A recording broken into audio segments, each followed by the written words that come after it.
सभी भक्तों को जय श्री राम। मैं रोहित शास्त्री, सिद्धपीठ दंडी स्वामी मंदिर, सिविल लाइन, लुधियाना, पंजाब से। आइए माघ महात्म का 28वां अध्याय आज आप लोगों के बीच में लेकर के उपस्थित हुआ हूँ। अपने गुरु महाराज जी का, अपने इष्ट भगवान का ध्यान करते हुए इस कथा को सुने। ओम मंगलम भगवान विष्णु, मंगलम गरुड़ध्वजा, मंगलम पुंडरीकाक्षम, मंगलायतनो हरि। सारस ने कहा, बानर तेरा प्रश्न न्याय संगत है। जिस कर्म के कारण मुझे यह कष्टदायी पक्षी की योनि प्राप्त हुई है, उस रहस्य को सुन। पूर्व जन्म में तूने सूर्य ग्रहण के समय सौखारे अन्नदान किया और नर्मदा के तट पर बसे ब्राह्मणों को देने के लिए मुझसे कहा था। मैंने उसमें से लोभवश बहुत सा अन्न स्वयं रखकर थोड़ा सा अन्न ब्राह्मणों को बांट दिया था। इस प्रकार उन ब्राह्मणों का हरण करने के कारण मुझे पहले काल सूत्र नरक को भोगना पड़ा था। वहाँ रुधिर और पीप के सरोवर में उल्टा करके यमदूतों ने मुझे बहुत समय तक लटकाए रखा। भयानक कौओं और गीधों के चोंचों के प्रहार से मुझे छत विचित कर दिया। कीड़े खाने लगे। इस प्रकार के भयानक कष्टों को 30,000 वर्ष तक झेलने के बाद मुझे यह पक्षी योनि प्राप्त हुई। जो कष्ट मैंने नरक में भोगे हैं, उनकी कल्पना मात्र से अब भी मैं सिहर उठता हूँ। दैव कृपा से मुझे नरक से छुटकारा मिला है और सारस बना हूँ। यह योनि मुझे इस कारण भुगतनी पड़ रही है कि मैंने एक बार पूर्व जन्म में ही बहन के घर से कांस्य पात्र चुरा कर एक जुआरी को दे दिया था। यह मेरी मादा, जो इस समय सारसी है, पूर्व जन्म में एक ब्राह्मणी थी। इसने भी कांस्य पात्र की चोरी की थी। इसी कारण इसे सारसी बनना पड़ा है। हे बानर, अब तक मैंने तुझको भूतकाल का सारा वृतांत सुनाया है।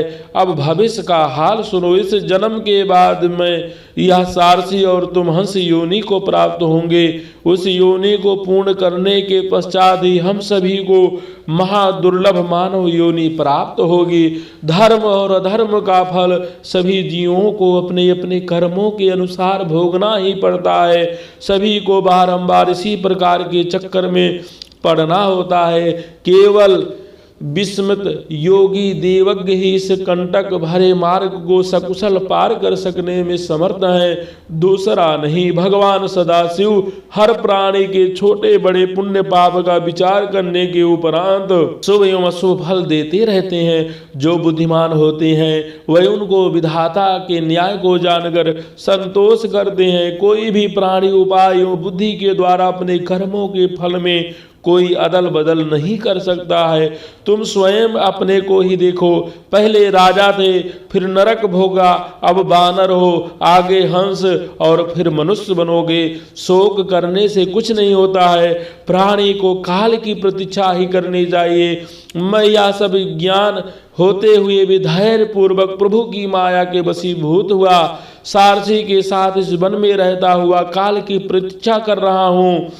तुम भी वही करो। बानर बोला, हे ज्ञानी, तुम्हारे कर्म उत्तम है। जो तुम्हें पूर्व जन्म की स्मृतियां शेष है और भविष्य को जानते हो, मैं बारंबार तुमको नमस्कार करता हूँ। तुम्हारे कथन के द्वारा मेरा ज्ञान नष्ट हो गया है। तुम भी कल्याण पूर्वक इस वन में सारसी के साथ निवास करो। प्रेत ने कहा, हे विप्रसारस के इन्हीं वचनों को मैंने नदी के तट पर सुना था। उसके वचनों को सुनकर मुझ में ज्ञान उपजा है और मेरे शोक का नाश हुआ है। श्री गंगा जी के पवित्र जल का आश्चर्यजनक महात्म जानकर ही मैं आपसे उनकी याचना करता हूँ। मैंने इसी पर्वत पर श्री गंगा जी के पवित्र जल का आश्चर्यजनक चमत्कार देखा है। मैं जानता हूँ कि इस पवित्र जल के पीने से अवश्य ही मैं प्रेत योनि से मुक्त हो सकूंगा। मेरे ऐसे समय में पर यात्रा में उत्पन्न हुए किसी ग्राम योजक ब्राह्मण ने इसी विंध्याचल पर एक अयोग्य पुरुष से यज्ञ कराया था। फल स्वरूप वह ब्राह्मण राक्षस हुआ। हमारे साथ उस ब्राह्मण ने उस राक्षस योनि में 8 वर्ष व्यतीत किए थे। उस ब्राह्मण के पुत्र ने एक बार अपने पिता की अस्थियां लेकर उन्हें कनखल क्षेत्र जाकर श्री गंगा जी में विसर्जन किया, उसी क्षण उस ब्राह्मण राक्षस की मुक्ति हो गई थी। इस घटना को स्वयं अपनी आंखों से देखकर ही मेरी श्रद्धा गंगा जी पर है। हे विप्र, अब आप दया कर मुझे गंगा जल देने की कृपा करें, जिससे मेरी मुक्ति हो। प्रेत की बातों को सुनकर वह पथिक विचार करने लगा कि संसार में समस्त जीव निस्संदेह अपने पाप पुण्य के फलों का उपभोग करते हैं। किसी रूप में सभी योनियों में रहते हुए जीव को अपने किए का फल अवश्य ही भोगना पड़ता है। वह जीव धन्य है जो इस कर्म में न्याय पूर्वक धन को संचय करके उसे दूसरों को दान करते हैं। दान ही के प्रभाव से प्राणियों को इस संसार में समस्त भोग पदार्थ प्राप्त होता है। प्रेत ने कहा, हे विप्र, मैं गंगा जल के लिए विकल हूँ, आप अधिक देर ना करें और शीघ्र ही मुझे गंगा जल का दान दे ताकि मैं प्रेत योनि से मुक्त हो सकूं। तब पथिक ने बोला, हे प्रेत, भृगु क्षेत्र में मेरे माता पिता रह रहे हैं। मैं उन्हीं के लिए त्रिवेणी के पवित्र जल को लाया था। मार्ग ही में तुम इस जल की याचना कर रहे हो। मैं इस समय इसी धर्म संकट में विचार नहीं कर पा रहा हूँ कि मुझे क्या करना चाहिए, परंतु मैं वेद शास्त्रानुसार यज्ञों को इतना नहीं मानता जितना प्राण रक्षा को मानता हूँ। मैंने विचार किया कि यह जल तुम्हारी रक्षा के लिए दे दूँ और माता पिता के लिए और जल ले आऊँगा। ऋषि जनों का कथन है कि परोपकार से बड़ा कोई धर्म नहीं है। इतना कहकर उस ब्राह्मण ने उस प्रेत को त्रिवेणी का जल दे दिया। प्रेत ने श्रद्धा पूर्वक जल का पान किया। उस जल के प्रभाव से तुरंत प्रेत योनि से मुक्त होकर दिव्य देह को ही प्राप्त हो गया।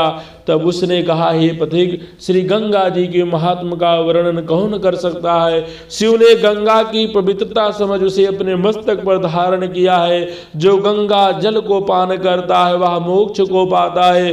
गंगा जल के समान कोई नहीं है। हे पंथी, भगवान तुम्हारी आयु दीर्घ करे और तुम सदा धर्म में ही तत्पर रहो। हे साधो, तुमने मुझ पर दया करके गंगा का पवित्र जल दान करके उबार दिया है। भगवान सब प्रकार तुम्हारा मंगल करे। इस प्रकार वचन का वह दिव्य देहधारी केरल का ब्राह्मण प्रेत योनि से मुक्त होकर स्वर्ग को चला गया। तब पथिक ब्राह्मण पुनः त्रिवेणी से अपने माता पिता के उपयोग हेतु जल लाने के लिए वापस चल पड़ा। देवदूत से प्रयाग इस पुनीत महात्मा को सुनकर वह पिशाच माघ स्नान के लिए त्रिवेणी की ओर चला गया। वहां स्नान करके वह द्रविण राजा उस पाप योनि से मुक्त हुआ और स्वर्ग को चला गया। बोलो लक्ष्मी नारायण भगवान की जय। बोलो शंकर भगवान की जय। बोलो माघ महात्म्य की जय। सभी भक्तों को जय श्री राम। जो भी भक्त हमारे चैनल को सब्सक्राइब नहीं किए अभी तक, हमारे चैनल को सब्सक्राइब करें, लाइक करें, शेयर करें, ताकि समय रहते आप सबको संपूर्ण व्रत त्योहार की जानकारी प्राप्त हो। आप सबका दिन शुभ हो। जय श्री राम।